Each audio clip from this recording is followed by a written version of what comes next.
Bonjour peuple congolais, prophète surnaturel MB Élysée, défenseur y a patrie, car elle est sacrée, et défenseur y a pouvoir à peuple. Je vous ai toujours dit, tango nyonso président asali biloko malunga, soki asali l'erreur, car l'erreur est faillible, nakolobelaka président. Je ne suis pas fanatique du président Félix Antoine Tshisekedi, mais je l'aime. Nazo sunga ye na ba conseil.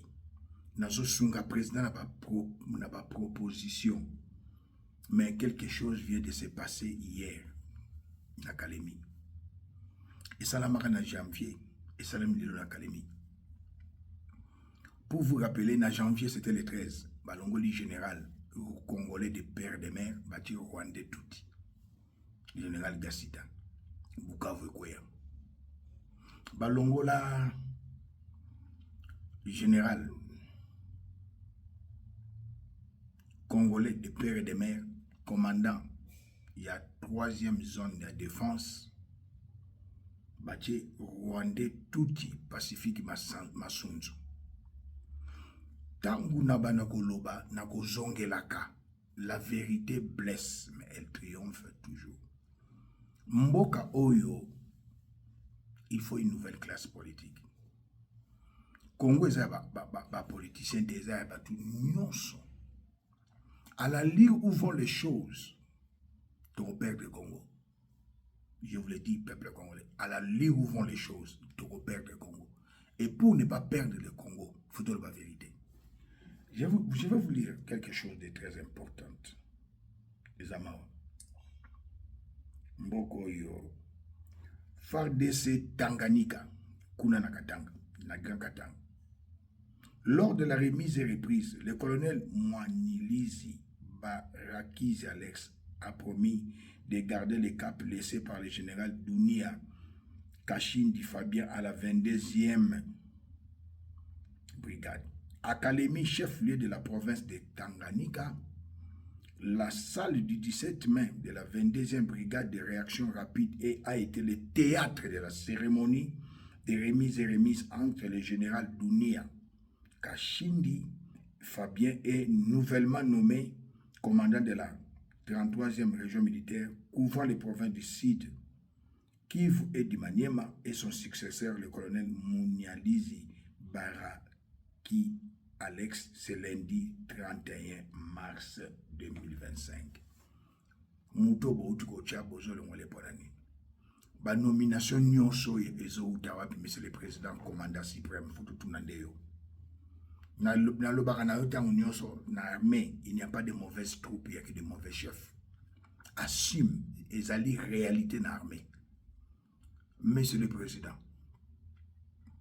Donc, ndenge bache mutoyo, ndenge bachaki na janvier 1, Gassita, 33e région militaire, Bukavu Kwea.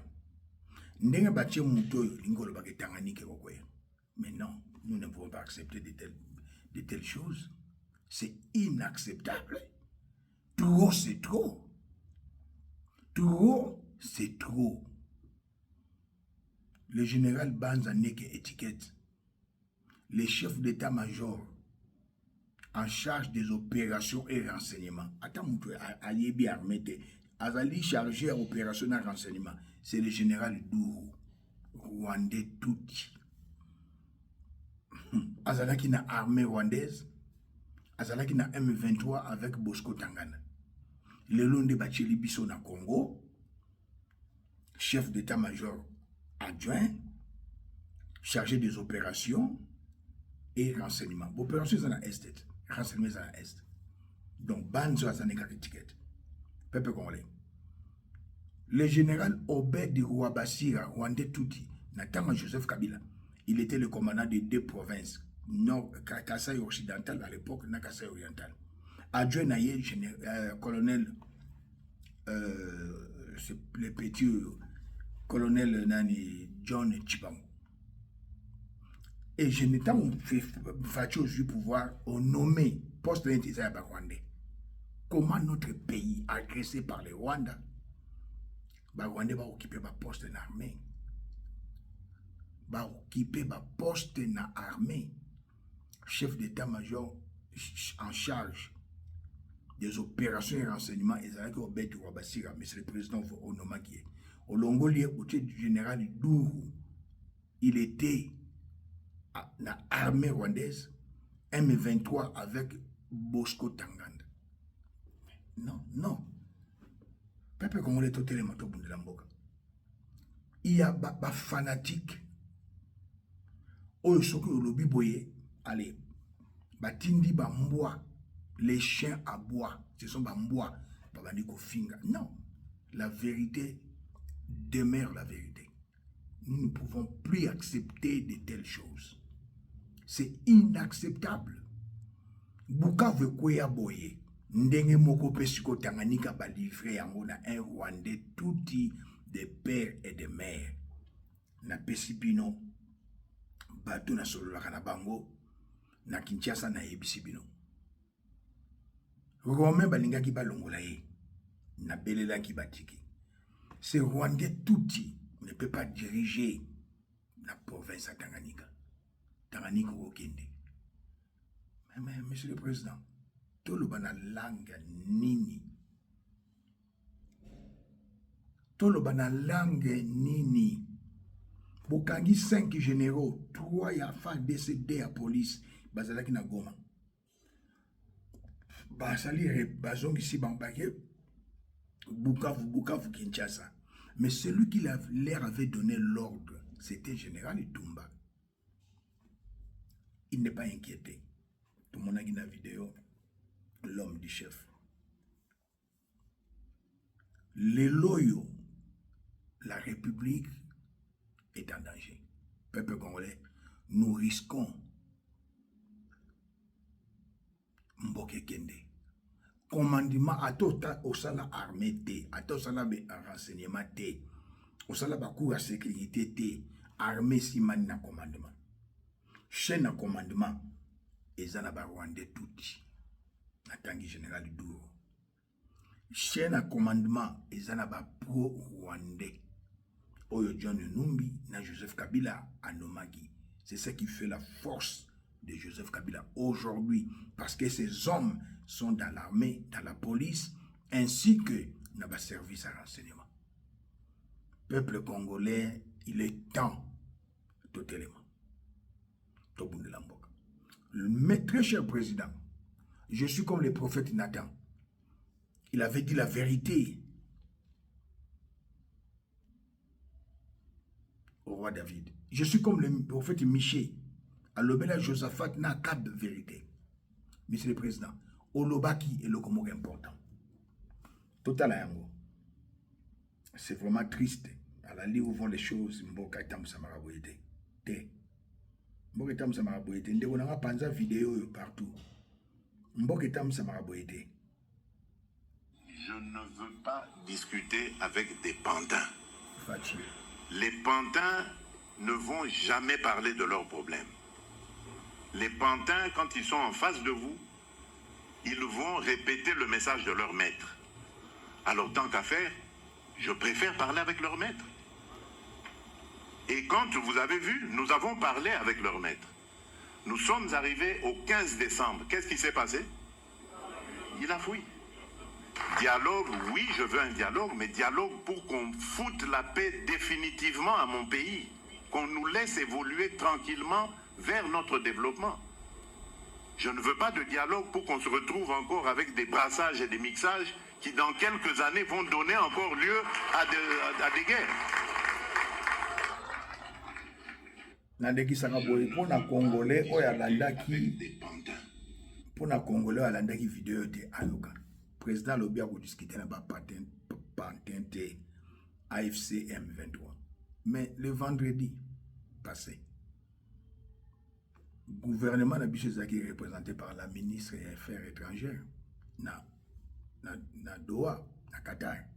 M23 est présent, ba patin. Président Sassolo Lina Paul Kagame na Qatar. Et loko nini lisusu président, ministre des Affaires étrangères à Kende, M23 pe mutu na bango Kende basolola. Dans la résolution 2773, na komo kotango doute ba mindele ba osaka na ba congolais. Résolution 2773 et outi na Conseil de sécurité des Nations Unies. Nations Unies est un organe mibale. Assemblée générale, ba membre nyonso ba na kati na Conseil de sécurité 15 membres avec 5 membres permanents. Décision lobby ba bima sans condition. À l'immédiat, un moyen. Ba recommander problème ya Congo na accord ya Nairobi na accord ya Luanda. M23 et ya quitté biso bakendaki na Luanda. Mais elongwe na Luanda et comme na Doha. Ba condition ba pesi ba sengi brassage. Ba sengi ba gracier, ba limbisa, bato ba bomina Goma, bato ba bomina Bukavu. Gouvernement na biso lobby par la ministre jamais. Mais nazo sabino peuple congolais. Ils allaient ba piège ba tendre RDC à travers notre président. Na lekisaki vidéo na ba précédente émission nanga président Burundi le bingani na convaincre président RDC avant de la M23. Oeza na kati ya accord ya Nairobi te. Accord à Nairobi ezali ba nyonso ba sali bitumba contre nous ba groupe rebelle ba ke na cantonnement. C'est ça l'accord de Nairobi. Accord ya Luanda ezali président avant na Kagame ba troupe na bango bazala mboka na biso ba bima. Mais elongwe comme na Doha.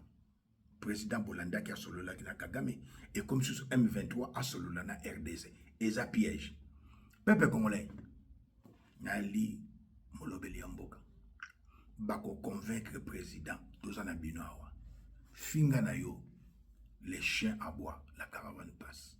Bako convaincre le président na Bamindele à travers le président Yangola na ba président Moussoussou ya Sadek na ba président Moussoussou. Tokende na Toyokana na M23. Et ça haute trahison, monsieur le président. Là, je ne vous soutiendrai plus. Na Kabwana na Moïse Katumbi tanga salaki alliance na Joseph Kabila na filigence aux réconciliations katangaises. Non, monsieur le président. À la lieu où vont les choses. Ndenge na zo monela. Un mois il est qui a résolution. Toujours qu'il y a 2 mois, 3 mois. Bamindele peuple congolais nan batiki pour le Kagame te. Bazoko kos ba sanction wana ya lokuta. Tozana bino awa. Boko pesa kanga raison ndenge bo pesa ka kuluto Honoré Ngwanda qui n'est plus vivant. Ngana tala kama mboka na biso na Bukebi. C'est anormal. Président au boy brassage, au boy mixage. Mais l'armée na biso Pacifique. Masunzu à côté de brassage. Gassita à côté de brassage. Chef d'état-major adjoint à faire de ces doux Rwandais touti ayana RCD comment. Toye lisusu na Obed Rwabasira, il y a des pro-rwandais. Banda gome kweiti lelo. Chez na commandement na mboka na biso saka na ba Rwandais. Na ba pro-rwandais ba général Tumba. Bato ndenge na ndenge ba lobby. Silence radio. Tolobaka na lopoto qui ne dit rien consent. Qui ne dit rien consent. C'est inacceptable. Ces gens bazolinga baboto la kisangani. Ba moni ke botimbi na kisangani ba tche nomination. Po tanganike koya. Kaleme koya. Monsieur le Président, moi je n'accepterai plus. Vous supportez dans les biens, mais pas vous supporter. Vous soutenir plutôt dans les biens, pas vous soutenir dans les mal. Histoire nous le dira. Monsieur le Président, je suis vraiment désolé. Depuis Gome Kouyi, Bokangi Batumususu, mais commanditaire, celui qui a donné l'ordre, général Tumba, n'est pas inquiété. Et Acheli Bisso a proposé Nayo Banza, Gilles, les cousins de John Nombi. Ntoko continuer koloba, c'est pas la tautologie. Trop, c'est trop, monsieur le président. Vous êtes le commandant suprême. Il n'y a pas de mauvaises troupes, il n'y a que de mauvais chefs. Oye, comme il a laissé aller. Pourquoi votre épouse, Denise Nyakero, rwandaise, tuti, beaucoup d'années poto, beaucoup d'années, ça c'était. Akenda poto, mutatinda ina poto, sa sœur, Jeannette Nyakero, John Nyakero, naye Denise bakenda na poto, pona Nguns Carly Bondazalaki, ama makangu ya Jeannette bakenda na mboko yo Londres. Tango akimi Londres aye na Bruxelles esika beaucoup d'années. Monsieur le Président, quand vous me dites que non, c'est votre épouse, biso to vota Denise te, to vota maman na biso Marti te, to vota ba Christian te na bandeko na ote, to vota ndeyo. Quand il y a quelque chose, il faut tout tout mélanger politique na coutume. Trop c'est trop. Denise Nyakero azana bureau na ye parallèle. Le vrai directeur, les Rwandais Tuti, messieurs Azarias Ruberwa, Bizi Makara Afdel, Moïse Nyarugabo, ainsi que Edi Garambe, chef à renseignement ya RCD Goma, ba vandi na bureau na yi mwasi na yo. Directeur à cabinet na yo n'est pas Mouchi. C'est un Rwandais Tuti. Aussi du Kivu, il y a l'infiltration rwandaise dans la tribu, il y a Mouchi. Nathan Bombutu, on ne parlait pas de Mouchi. Nathan Laurent Désiré Kabila, on ne parlait pas de Mouchi. Ni Nathan, président, Joseph Kabila, président occupation, on ne parlait pas de Mouchi. Ce n'est que Nathan Gounayo, à cause de Denise Nyakero, soi-disant Mouchi et les Rwandaises, je n'ai pas insulté votre épouse. Je vous respecte et je respecte votre épouse, mais qu'elle accepte qu'elle est rwandaise. Pourquoi il a Al-Kangisa, Maman Marie, il a décidé pour le bazar rwandaise. Arrêté par un général, les matins se retrouvent dans votre maison. Mais non, monsieur le président, c'est inacceptable. Nous ne pouvons pas accepter de telles choses. Peuple congolais, la République démocratique du Congo est dirigée par la femme du président Félix Antoine Tshisekedi. Denise Nyakero, la Rwandaise est toute. Non. Na fingité, na zolban de vérité.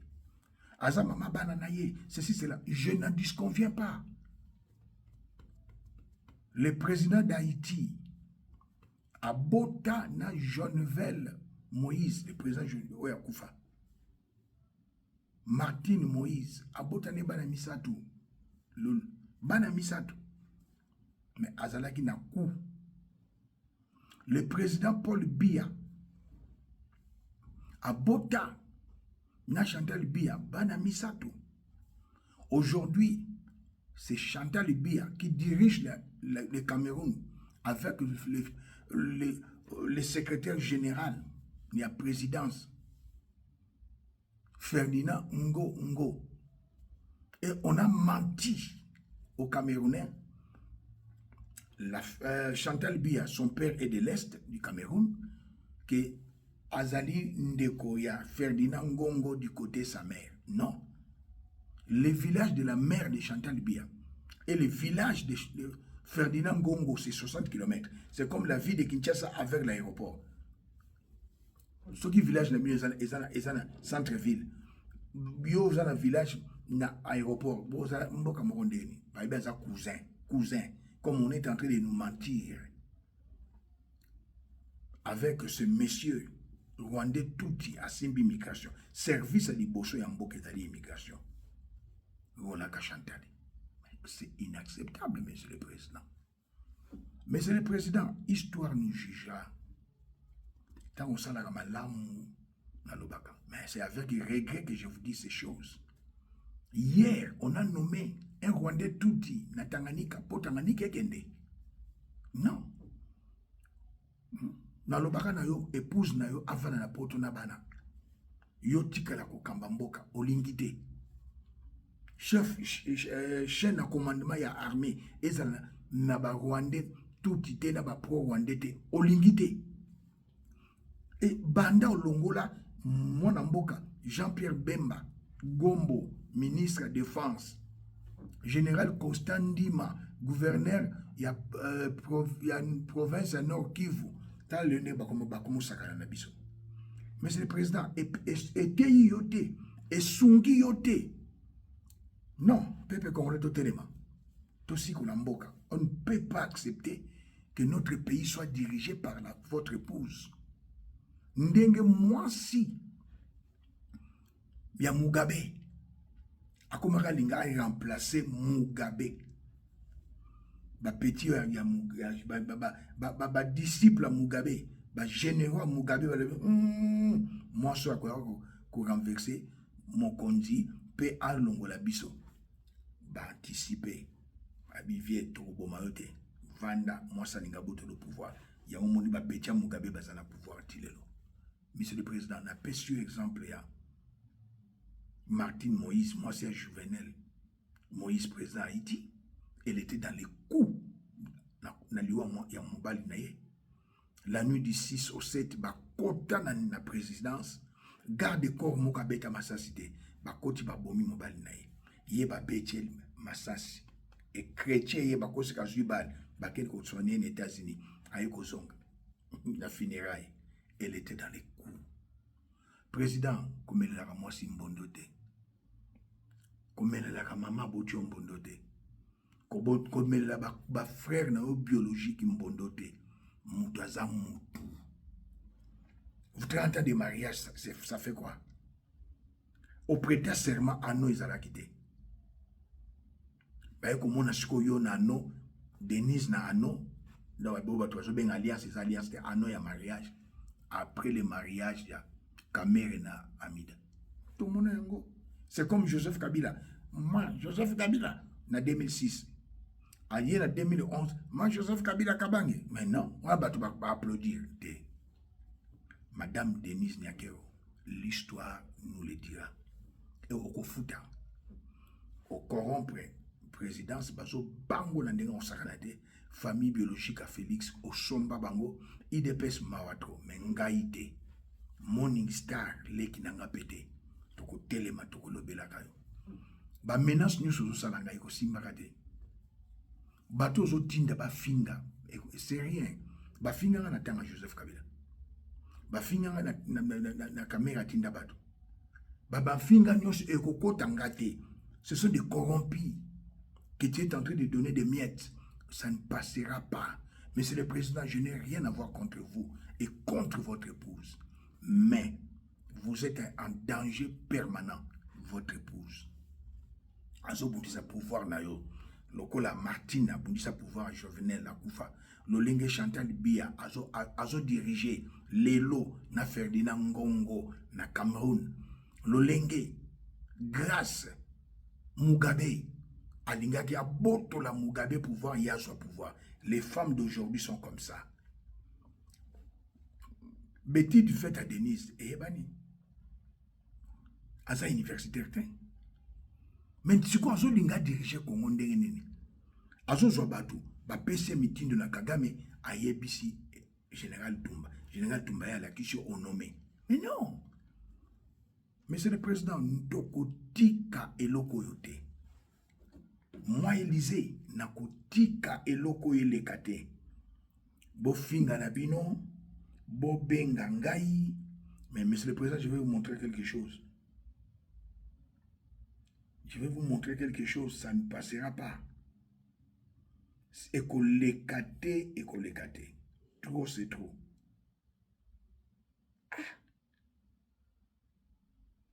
Vous avez qui sont en train de vous gérer.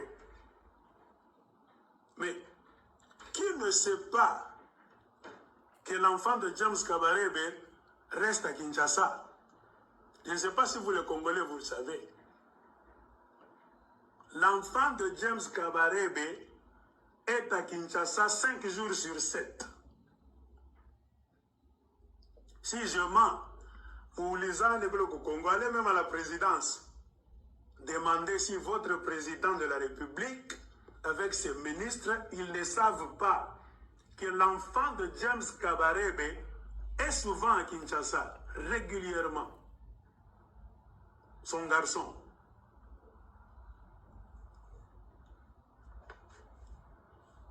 Il s'appelle comment? Cet enfant-là.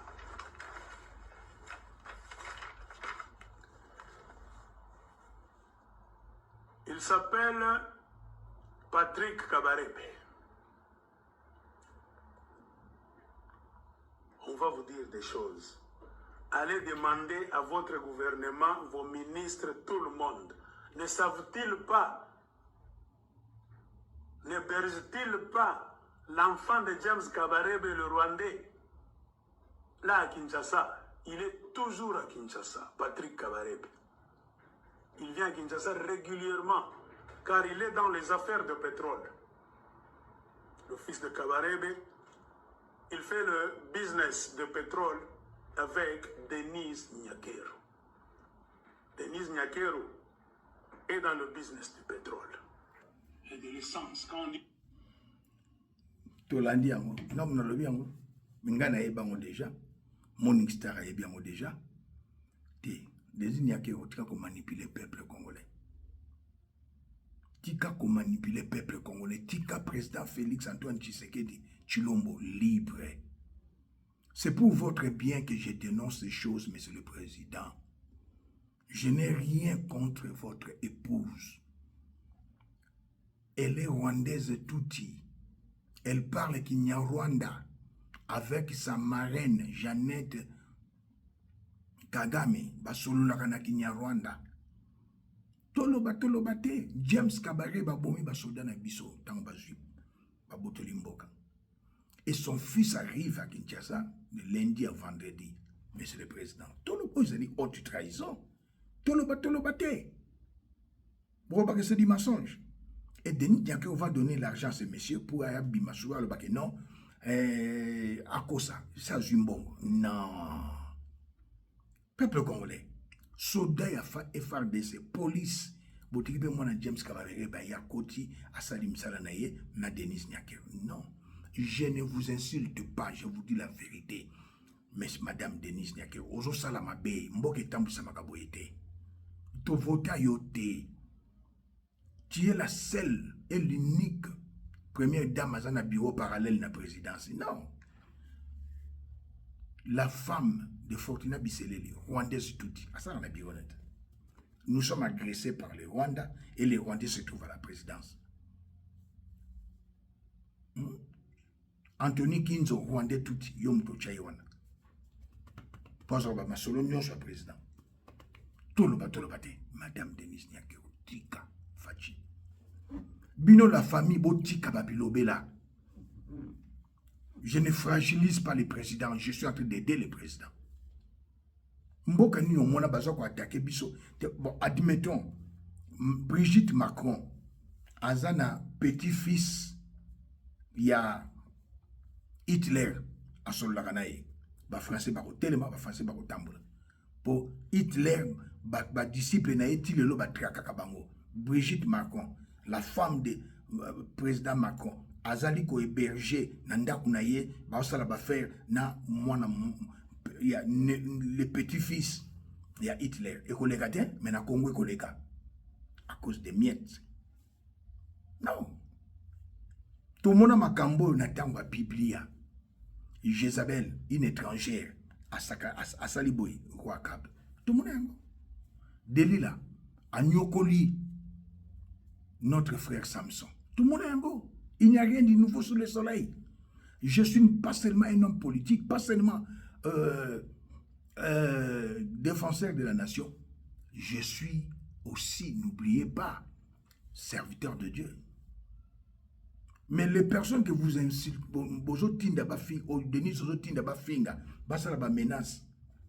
ils n'ont pas étudié. Est-ce qu'une première dame, à cause de la camarade, il y a mon amour sur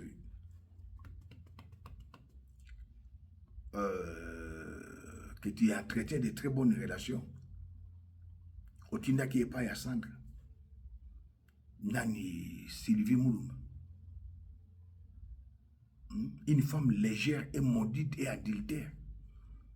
Une première dame qui se respecte, Fozalana Jekoko Moulumba, qui n'est même pas D6. Jekoko Moulumba, Bayebina Magambangulu. Une première dame qui se respecte. Au changer numéro de téléphone, au pescar Sylvie Moulumba. Tu veux toujours garder Sylvie Moulumba. Aux gens qui garder Louta. Mon président Zoé Bissayo, Longola Bato, Lingité. C'est comme ça. La reine Vachi, le roi Seri, Sabeng Saki, n'a fait. Il y a un présenté une amie à Boyaki. Esther l'avait remplacé. Yokanga Madame Denise. Liba les vendre la prophétie aux Osalaté. Aux Juba pasteur à Lokuta, prophète à Lokuta, Pesa président Félix, prophétie à Lokuta, Lokola Simone Bagbo. Ils ont raté. Simone Bagbo a trahi Laurent Bagbo. Le Lazanil part. C'est que l'homme aura sémé Madame Denise Nyakeo. Elle le moissonnera. On ne se moque pas de Dieu. Tu as la Bible, mais tu n'as pas le Saint-Esprit. C'est comme les 10 paraboles, ils appellent ça les 10 vierges. Ils avaient les lampes. 5 avaient les lampes avec l'huile. Les 5 autres n'avaient pas l'huile. Tu te promènes avec la Bible. Tu es avec des faux pasteurs. Mais, Nzambe Onani, Yesu Masia, les justes juges, Osama Kamuna cessé. Non. Non, tu n'aimes pas le président Félix Antoine Tshisekedi. Nomination où tu as la masco, c'est Ezalio. Au Tindi général Tumba. Ezalio, tu connais pas bilo quoi boyete. Hein? Boke sens botindi batu, moi mboka Jean-Pierre Bemba Gombo a Tamboli, a Juba Bilenge na ba province nyonso, bazo ce qu'on a ba centre de formation. Pour ba kufa, pour ba boma bango. 2 bataillons à Balouba, bayaki na garde, ba garde républicaine bakenda. Le général qui s'est dit ton frère, Mouchi, mais n'est pas Mouchi, les Rwandais tout, mon président de la sécurité.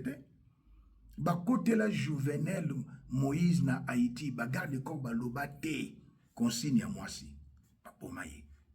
Osa sécurité, monsieur le président. Un Américain qui arrive avec conseiller spécial en matière, et pardon, envoyé spécial, il y a Trump, pour 15 années comme sénateur, osa la sécurité. Dieu parle d'une manière ou d'une autre, monsieur le président. Mboko trolinga kendete, à la lieu où vont les choses, tokolingangote. Tokolingangote. Je vais passer ces messieurs. Un pasteur comme moi, Miyazaleki, na bonzambe. Allo biango.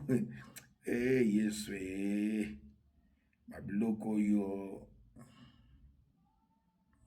Je regardais lorsque l'agression est devenue très forte au Congo, lorsqu'ils ont pris Goma, regardez la psychose qu'ils avaient créée. Tout problème dans ta vie ne vient pas pour rien. Ça nous a aidé de comprendre notre pays et notre classe politique. On a vu des gens qui sont en position d'autorité. Lorsque le pays est agressé, c'est eux qui doivent parler en premier. Parce que dans un pays, il n'y a pas qu'un chef de l'État. Nous avons le Sénat, nous avons le Parlement, nous avons des gouvernements, nous avons des généraux, nous avons des autorités. La plupart, silence radio. Un silence de positionnement. Ils se disent, je ne veux pas parler parce que si ça tombe, les autres pourront quand même me comprendre que je ne les avais pas combattus. Donc, c'est un combat qui nous a aidé à comprendre qui aime la République et qui n'aime pas. Le plus grand défi que nous avons au Congo, ce n'est même pas de chasser ces Rwandais-là. C'est notre classe politique est pourrie. La classe politique est pourrie. Au lieu de se battre pour l'intégrité de leur pays, eux, ils... La classe politique en Boga pourrie. Vous laissez une dame, Denise Nyakero, diriger le pays avec ce bironé parallèle. La première fois dans l'histoire de notre pays à la présidence. Roubé Roi, RCD Gomez, il y a Paul Kagame. Banyarugabo, ils sont là. Et monsieur le président, chose étonnante, vous nous avez dit que Banyamulenge, Banyamulenge sont des Rwandais Tutsi. C'est une tribu inventée par Alexandre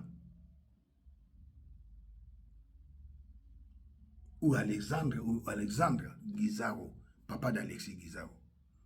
Mais on retrouve les ministres rwandais Tutsi. Alexis Guizaro est le neveu de Paul Kagame. Tant Mobutu a eu le pouvoir, Paul Kagame venait à l'Ipen, et Sikaba Vandaka, à Kola. abane ko solo la naye azo bengi oncle Paul Seibani et Alexis Guizard, sa sœur Gajou, est l'épouse de ce monsieur qui travaille à la présidence chez Madame Nyakeo, Bizimakara, avant d'arriver à Santon de Kolanga. Tozo dénoncé et Madame Denise, au Rotinda Batuba Menasinga, au Rotinda Batuba Finganga, Bazoleka, Babenginga, Enregistré, Bafingi. Mais ngai nazana éducation lokola bangote. Papa nanga sa ina table ronde. Ba tozo tinda ba finga nga. Papa na bango ba botama na mboka. Bango pe ba botama na mbujumai. Ba botama na bakananga, ba botama na ba village. Mais nga na botama na kin. J'ai étudié à kin. J'ai terminé à l'Inikin. Je suis licencié en criminologie, licencié en théologie. Je suis universitaire. Mais yo moko Denis oza universitaire te. Ba tozo tinda na ba finga nga. Je suis bien éduqué, bien élevé et bien instruit. Moi que vous voyez, Madame Denise Nyakeo. Alors, bateau zotindana, bazo finga na partie intime yabasi. Et yebani, so babandi ko finga. Non, ce sont des garçons, des bateaux mal élevés comme ces petits de comment il s'appelle, chez Coco. Ngunda, tindara, bazo travailler, tindara na poto na bangunda, il se retrouve gouverneur comment? Cette femme, l'écueil à moi, c'est Sylvie Mouloumba. Olinko Kabona n'a été. Pour quelle raison? On a vie dans le privé. Mais non. Aboto la camarade de Mobali, c'est qui? Nani Jokibon. Mais même Sylvie Mouloumba, Azalaki Nanda Kwanani. Yajibe, Azoïba, Azobimana Batassez. Azala ndako jibe azobimana Kofi. Kofi yimbela Nzembo, je ne sais pas s'il y a encore la chanson ici. Kofi yimbela Sylvine, yimbela Nzembo, Nzambela Momo, Batunde Oyo Madame Denise Nyakero a jugé bon à Tambola na bango. C'est regrettable. Batou Madame Denise Nyakero a monique non. Batou oh ya moni bien à Tambola na bango. Des femmes légères. Des femmes maudites. Toujours kende na kotangelo un jour nani Diego Kawa ya Sylvie ko comme ça batu ezaki inceste. Toujours kende Sylvie bossa la beblo bossa la Diego Kawa zo tchona bere grave. Azo tchona bere grave. Toujours kende to ekotangama to koloba yango bande kona lukela bino vidéo. C'est vraiment pas possible. Et ça dit possibilité na bakambo izole kana mboka bozela na laksa bino vidéo eza pasi Sylvie Mulumba nanda kwa ya petit nanga mukulu mais azobi mana Kofi yimbeli na Nzembo Sylvie Mulumba c'est ça des filles que vous première dame a monnaie atambola na bango c'est pas possible. Moi, je suis vraiment désolé de voir ces choses. Je suis vraiment désolé. C'est insupportable. Dans une vidéo, au Kofi Yimbela Sylvie Mulumba. Ah, Nzambe, mboka tambusa maraboyete.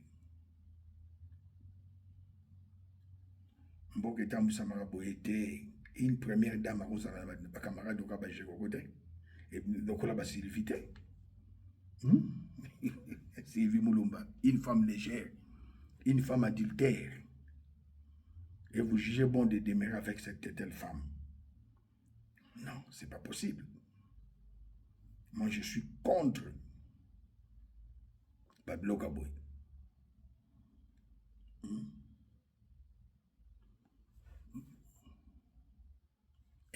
Peuple congolais. Voilà, la vidéo est là.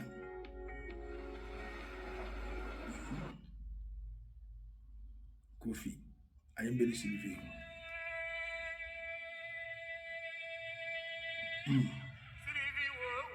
Sylvie Mulumba. Voilà, alors on a visé ma Kofi. azwaki zemi ya kofi na ndako ya petit JB.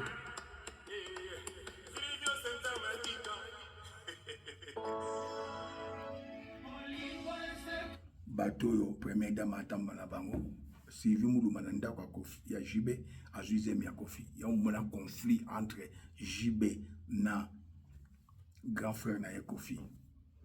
Pona Sylvie Muluma. Une femme adultère. Ba femme oyo moni otambola na bango. Na ba luta o garda ka bango. Président Zopexo lingi ko yo kate. Mais c'est pas possible. Alors moi je crois qu'il est grand temps il y a que dénoncer ce qui se passe. Il y a que dénoncer avec dernière énergie Makambo Denise à la présidence. Il veut votre chute, monsieur le président. Tout le monde a yango. Jovenel Moïse Akoufa, c'est sa femme, Martine. Grâce Mugabe Yalinga qui a déjoué Paul Mugabe, monsieur le président Mugabe. Ndenge Lelo,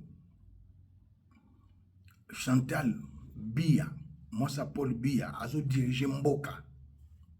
C'est pas Paul Biya. Les femmes d'aujourd'hui, pas toutes. Namunogo. Tomoni président Kourouziza Koufi. Moi, ce n'est pas complice. Mais c'est le président qui a disposition pour la Denise Nyakero. Asombi famille yo, asombi bat na présidence, asombi bat na IDPS. Et je vais vous dire une chose, monsieur le président. Malobo, monsieur, oya telemelaki Roland Dalo, qui n'est pas spirituel, aloba qui contre yo. Sokan loba na Denise Nyakero. Mais le Denise Nyakero a tine bakangaye. Nenga tine bakanga maman yo, il a décidé. Monsieur le Président, je vous aime dans les biens, pas dans les mal. Monsieur le Président, Armen Abisso Isayako Koufa. Vous recrutez, mais chaîne à commandement, et ce sont des Rwandais. Chaîne à commandement, ce sont des Rwandais. Ce sont eux qui dirigent l'armée, les Rwandais. Et la présidence, Denise Nyakero est là, avec Robert Roy. Nous sommes attaqués par les Rwandais, agressés par les Rwandais, et les Rwandais, tout la présidence.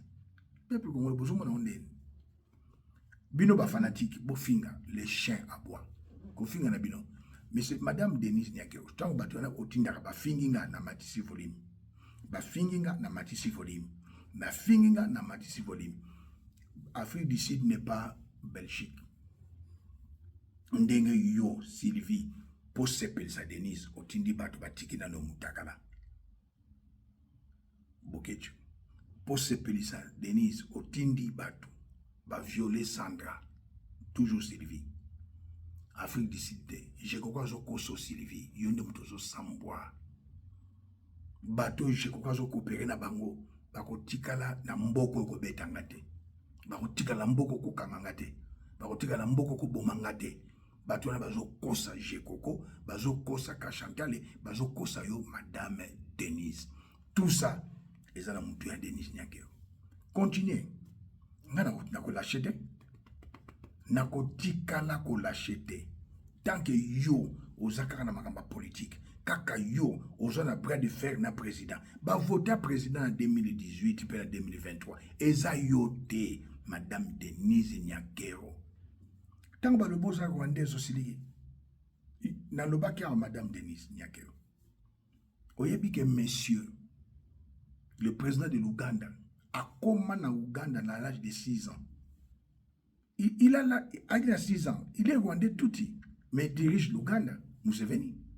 Le président qui est au Kenya, c'était rwandais touti.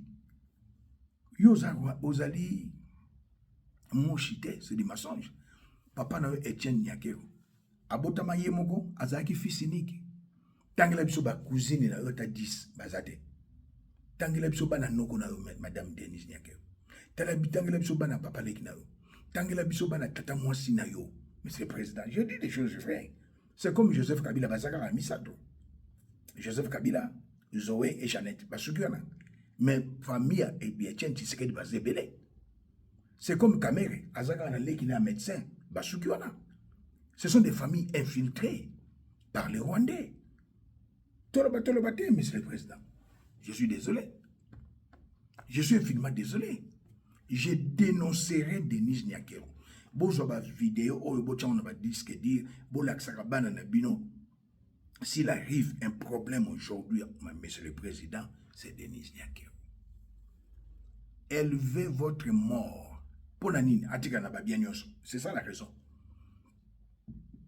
Oh, elle n'est pas différente avec Grace Mugabe, avec Martine Moïse, la femme de notre frère qui est mort.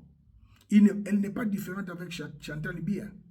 Elle n'est pas différente avec la femme d'Eduardo.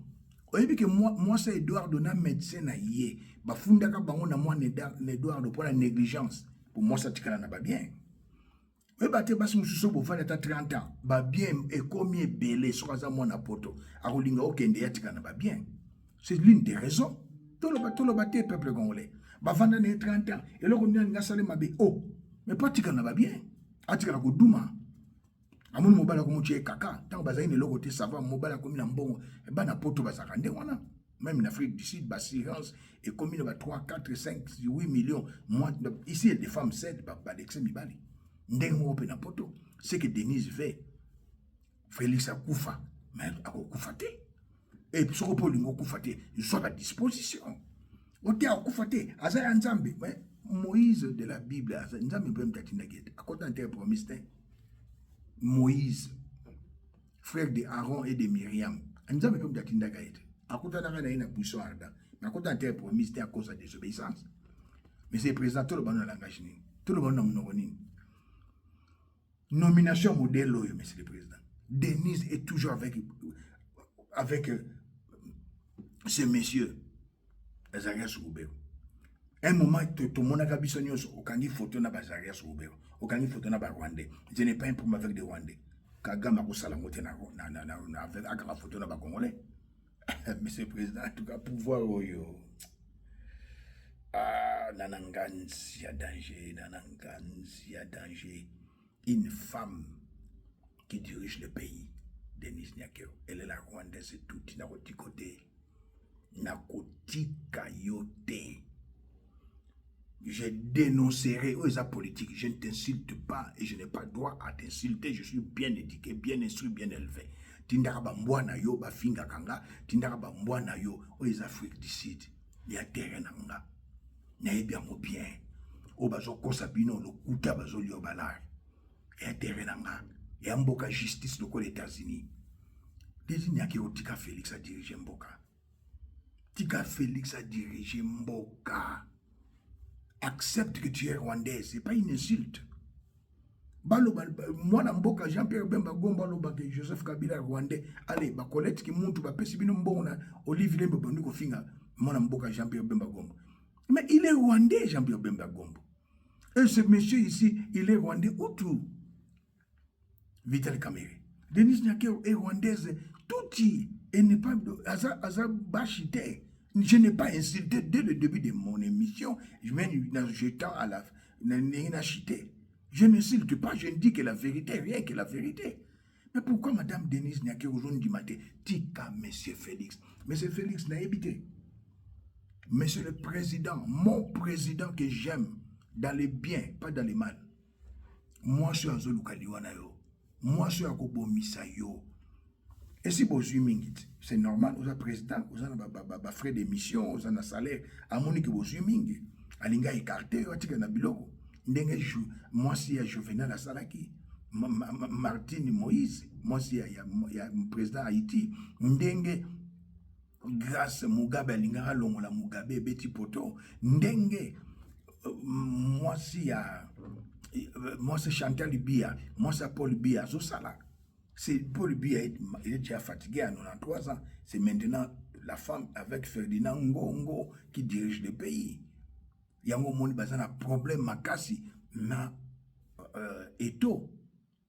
Samuel Eto. Parce que Samuel Eto a soutenu moi il y a Paul Biya il y a Métis, il y a Botana Mwasa Mundele. Tolobate, naïbi histoire africaine. Certaines femmes sont comme ça. Nous avons deux types de femmes. Les femmes de la race Ève et de la race de Marie, mère de Jésus. C'est pourquoi Jésus avait dit une chose à le baki, les femmes sages bâtissent sa maison. une femme insensée l'a détruit. Hein? Pourquoi on détruire l'avenir à Félix? On détruire IDPS? On détruire notre pays, Madame Denise Nyakero? Je n'insulte pas, je vous dis seulement la vérité. Et envoie tes chiens pour m'insulter, mais moi je ne veux pas les insulter. Nakomat sabar, so ba finginga na matisibar, ba finginga ba matisibar, na finginga na matisibar. Nyusto zo kwena mutuna yo. Nyusto zo kwena mutuna yo. Je sais. Aujourd'hui ndabatu ba solo nanga na solo na bango, soki ba enregistrer nga naza so bate, na soki na bo fo la batu mususu. Tant aujourd'hui ndabatu ba benganga batu na ba solo nanga, soki ba enregistrer nga naza so bate. Na lobi yango naza zobate ba enregistrer nga ba omona contre-attaque mokili ogango nazila to so bazala ba vite bazala ba audio bobimisa ba omona contre-attaque pièce contre pièce tilo na loba na vandi nazila ba omba banda onu so benga nga enregistrer en premier temps. Sandra ayaki pona ko China yo, menga na pona ko China te, na pona ko sunga président et la République. Debout Congolais, sauvons le Congo. On vient de nommer na Tanganyika un Rwandais touti pour bakwesa Tanganyika. Article résolution 2773, la grande distraction. Et comme Batuba Kenana Doha, président Baga Rufana n'a pas patenté, Yewana Tindi Mwasi. Madame Première Ministre akavandi na ba M23 olobaki kosala ngote Moussadi titre kokoma monsieur le président ondimi ba gracier bato babomi na Goma bato babomi na Bukavu kaka bato bazo finga ngai wana bazo finga mon jeune frère Morning Star bato na kaka Bandima, tant le bagage de notre Joseph Kabila, et ça qui va stratégie. Je suis d'accord avec vous. Azali allié na yo, batabete maboko. Paul Kagame a liwa papa Etienne Tshisekedi batabete maboko. Mais moi j'ai refusé, j'ai dénoncé cela. Et le lot ceux qui balobi M23, mixage encore. Et ça là qui n'attend à Sun City 1, Sun City 2, CNDP. RCD Goma, CNDP, M23, Yomoko Utukoloba, ce qui baye ko sala mixage encore, oloko yo boy, mixage et salami.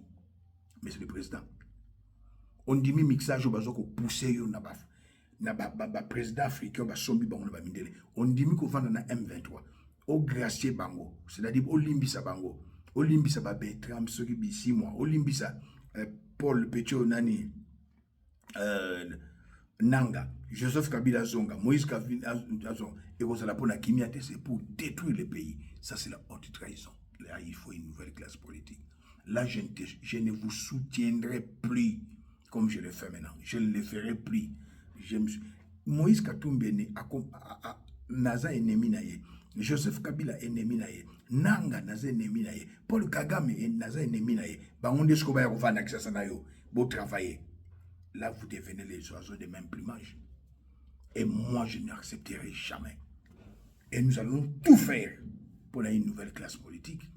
Nous allons tout faire pour une nouvelle classe politique. Trop, c'est trop. Trop, c'est trop. Nous allons tout faire pour une nouvelle classe politique. Merci, peuple congolais. Tokuta Nambalasima. Le lenge mboka zokende. Bonga lobi mboka boyekwei pour commandement. Et Simba Mina Rwandais, mon continent n'a rien à dire à cause de Denis Nyakero.